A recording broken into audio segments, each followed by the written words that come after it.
The Fort Worth City Council voted last night to extend employment and medical benefits for one officer injured in the line of duty, but not another. Fox 4's Brandon Todd has the story. And Brandon, you talked with Officer Lisa Ramsey, the one who got to keep the benefits, right?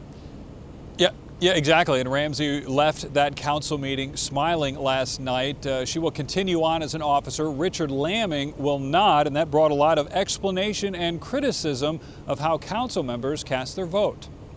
I kind of expected it. Lisa Ramsey knew the vote to extend her injury benefits would be close. She was shot in the line of duty in 2003 and is paralyzed from the neck down. The council has voted every year since 2004 to extend those benefits. But then Councilman Dennis Shingleton, who Ramsey thought was a yes, said this. I move that we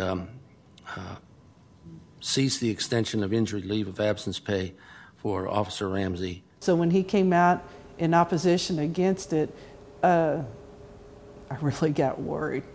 Councilman Danny Scarth, himself bound to a wheelchair from a debilitating injury, also voted no.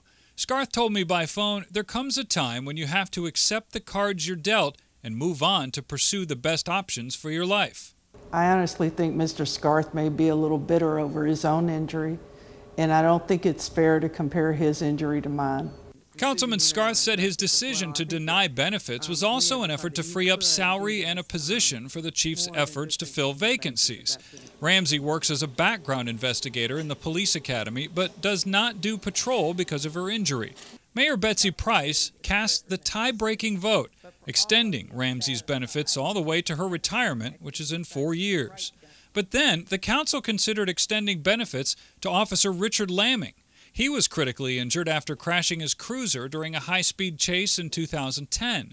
The council vote was unanimous to deny his benefits. That didn't sit well with the Fort Worth Police Officers Association.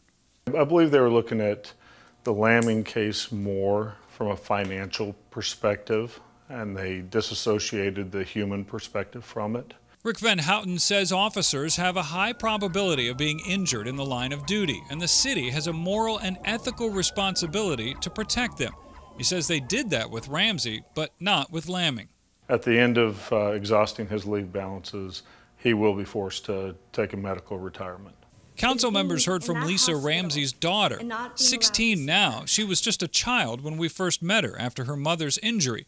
She told the council about having to go from daughter to caregiver for her mother. I had to learn how to dress my mom, had to switch her in and out of bed into her chair, how to back up the car for her. Well, I woke up this morning just grinning from ear to ear and thinking, I am Officer Lisa Ramsey. I'm not Lisa Ramsey, a civilian. And so the question then is, Steve, what's the difference between Ramsey getting benefits and Lamming not? And it appears to be the ability to work. In a statement given to me by Mayor Betsy Price, she said, my vote to extend the injury leave benefits for Officer Ramsey was based on her ability to continue working in a meaningful capacity for the department. Unfortunately, Officer Lamming would not be able to serve as an officer. Stephen, as I mentioned, he'll be forced into medical retirement. Brandon Todd, live from Fort Worth. Thanks.